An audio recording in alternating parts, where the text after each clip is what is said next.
आज हम कक्षा 11 व्यवसाय अध्ययन के पाठ 6 व्यवसाय का सामाजिक उत्तरदायित्व एवं व्यावसायिक नैतिकता के बिंदु व्यावसायिक नैतिकता पर चर्चा करेंगे। इसके अंतर्गत हम व्यावसायिक नैतिकता, नैतिकता की अवधारणा और व्यावसायिक नैतिकता के तत्वों पर चर्चा करेंगे। आइए प्रारंभ करते हैं। व्यावसायिक नैतिकता। व्यावसायिक नैतिकता व्यवसाय का प्रमुख कार्य सामाजिक दृष्टिकोण से समाज को उचित वस्तुएं एवं सेवाएं उपलब्ध करवाना तथा व्यक्तिगत दृष्टिकोण से अधिक लाभ अर्जित करना है। देखिए, एक व्यवसाय का सामाजिक दृष्टिकोण और व्यक्तिगत दृष्टिकोण होता है। सामाजिक दृष्टिकोण के अंतर्गत उसे समाज को उचित वस्तुएं व सेवाएं उपलब्ध करवानी होती है, जिसका उचित मूल्य उसे निर्धारित करना होता है। उचित मूल्य व सही क्वालिटी, सही गुणवत्ता उसे उस वस्तु की रखनी होती है। साथ ही साथ अच्छी सेवाएं प्रदान करना भी उसकी जिम्मेदारी होती है। व्यक्तिगत दृष्टिकोण से अगर हम देखें तो उसका व्यक्तिगत दृष्टिकोण है अधिक लाभ अर्जित करना, समाज हित को ध्यान में रखते हुए अधिक लाभ अर्जित करना। यह एक व्यवसायी का प्रमुख कार्य होता है। व्यावसायिक नैतिकता व्यवसाय द्वारा सामाजिक हितों व व्यक्तिगत हितों में सामंजस्य स्थापित करने की एक विधि है। जब व्यवसायी सामाजिक हित को और व्यक्तिगत हित दोनों को पूरा कर लेता है, दोनों में सामंजस्य स्थापित कर लेता है, तो वह अपनी व्यावसायिक नैतिकता का निर्वहन करता है। आइए आगे देखते हैं नैतिकता की अवधारणा। नैतिकता मूल ग्रीक शब्द एथिक्स से बना हुआ है।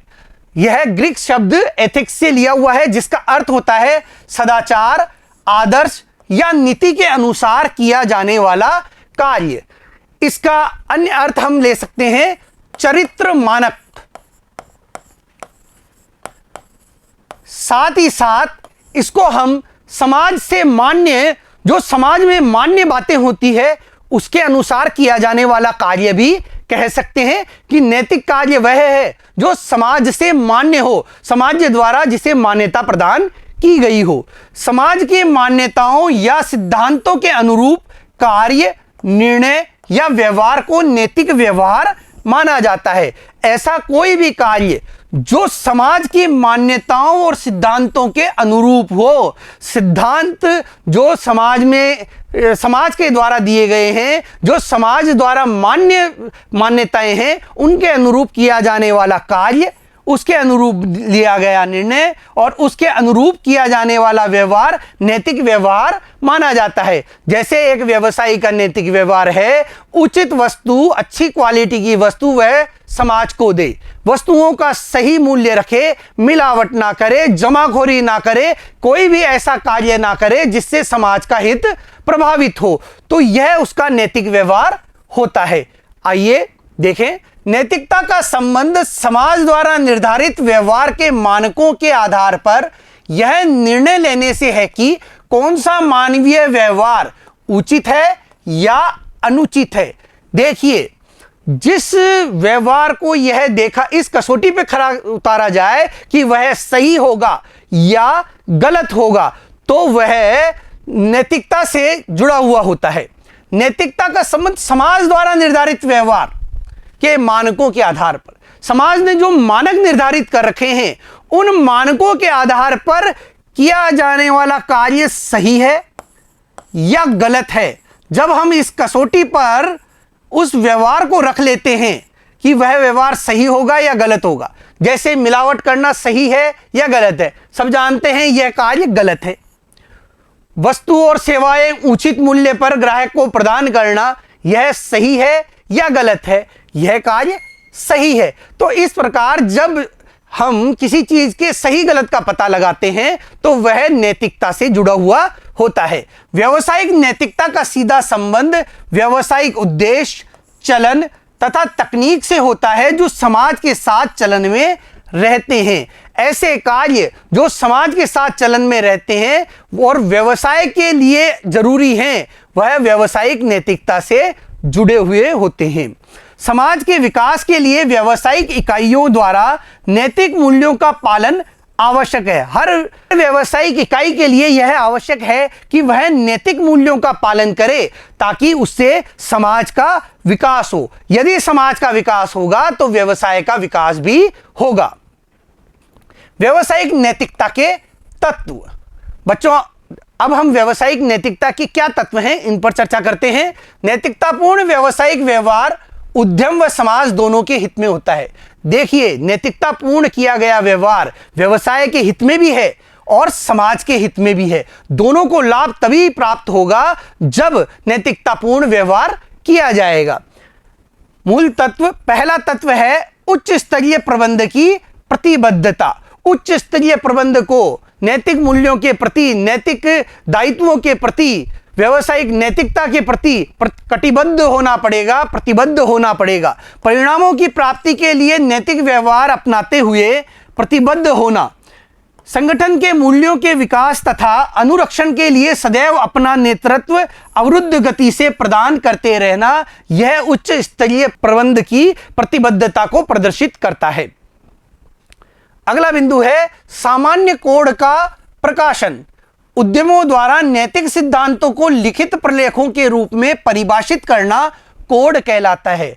जी, जो नैतिक मूल्य हैं उन्हें लिखित रूप से प्रदर्शित करना, प्रकाशित करना, यह सामान्य कोड कहलाता है। नैतिक सिद्धांत, इन्हें लिखित रूप में, लिखित प्रलेखों के रूप में परिभाषित करना क्या कहलाता है? कोड कहलाता है। ईमानदारी, कानून पालन, कार्यस्थल पर सुरक्षा, हितों का टकराव न होना, उचित विक्रय प्रणाली आदि, ये ऐसे सिद्धांत हैं जिनका पालन करना हर व्यवसाय के लिए आवश्यक होता है, जरूरी होता है। ईमानदारी से अपना कार्य करे, कार्यस्थल पर उसको सुरक्षा उपलब्ध कराए, कानूनों का पालन करे, हितों में टकराव न हो, व्यक्तिगत और सामाजिक हितों में कहीं भी टकराव ना हो, उचित विक्रय प्रणाली को अपनाए। यह सिद्धांत एक लिखित रूप में, लिखित प्रलेखों के रूप में उसके द्वारा छपाए हुए होते हैं जिन्हें कोड कहा जाता है। इनका प्रकाशन करना उसके लिए आवश्यक होता है। अगला बिंदु देखते हैं अनुपालन तंत्र की स्थापना। देखिए, नैतिक मूल्यों का क्रियान्वयन हो, नैतिक मूल्यों का क्रियान्वयन करने वाले तंत्र की स्थापना करना भी व्यावसायिक नैतिकता के मूल तत्वों में आता है। इस हेतु वास्तविक निर्णयों व कार्यों का निरूपण फर्म के नैतिक स्तरों के अनुसार किया जाता है कि वास्तविक निर्णय और जो कार्य लिए गए हैं वो क्या नैतिक स्तर के अनुसार लिए गए हैं, इनको क्रियान्वित करने के लिए यह आवश्यक हो जाता है। भर्ती के समय नैतिक मूल्य पर ध्यान देना, भर्ती और भाड़े पर व्यक्तियों को रखने के वक्त नैतिक मूल्य को ध्यान में रखना, किसी सिफारिशी व्यक्ति को लेने के बजाय अनुभवी और योग्य व्यक्ति का चयन करना, यह नैतिक मूल्य होता है। प्रशिक्षण के समय नैतिकतापूर्ण व्यवहार करना, सभी लोगों को समान रूप से प्रशिक्षण के अवसर प्रदान करना और उनके साथ नैतिक व्यवहार रखना भी आवश्यक होता है। अनैतिक कार्यों के विषय में कार्मिकों को सूचित करना और समय समय पर जो अनैतिक कार्य होते हैं, जो गलत कार्य होते हैं जिनसे कर्मचारियों को बचना चाहिए, उनके बारे में कार्मिकों को सूचना देना भी आवश्यक होता है। अगला बिंदु लेते हैं नैतिक नीतियों के निर्माण में कर्मचारियों को सम्मिलित करना। देखिए, व्यवसायी द्वारा जब भी कोई नैतिक नीतियां बनाई जाए तो उसके प्रत्येक स्तर पर कर्मचारियों के छोटे छोटे समूहों को शामिल करना चाहिए। फर्म की नैतिक नीतियों के निर्धारण में हर स्तर पर कर्मचारियों को सम्मिलित कर व्यवसाय में नैतिकता को वास्तविक अर्थ प्रदान करना आवश्यक है। अगला बिंदु है बच्चों परिणामों का मापन। नैतिक कार्यों का मापन कठिन कार्य होता है। किसी भी फर्म के लिए नैतिक कार्य कौन कौन से जो किए गए हैं उनका मापन करना बहुत ही कठिन कार्य होता है। किस स्तर तक नैतिक मूल्यों का वो पूरा किया गया है, नैतिक कार्य पूरे किए गए हैं, यह मापना बहुत कठिन होता है। परंतु फर्मों द्वारा मानक स्थापित कर उनका मापन किया जाता है। एक स्टैंडर्ड स्थापित कर लिया जाता है कि हमें इतने नैतिक मूल्यों का पालन करना है और उस मानक के अनुसार पालन किए गए नैतिक मूल्यों को देखा जाता है, उनका मापन किया जाता है और भविष्य की योजनाओं में इन परिणामों का प्रयोग किया जाता है तथा भविष्य के लिए नैतिक योजनाएं बनाते समय एक व्यवसायी द्वारा इन परिणामों का मापन करने से मिले हुए परिणामों का प्रयोग किया जाता है। वह अपने कर्मचारियों या अन्य समाज के अन्य अंगों के साथ वाद विवाद में इन आंकड़ों का प्रयोग करता है। तो बच्चों, आज हमने इस वीडियो में देखा व्यावसायिक नैतिकता के तत्वों के बारे में, व्यावसायिक नैतिकता की अवधारणा के बारे में। अगले वीडियो में फिर मिलते हैं। धन्यवाद।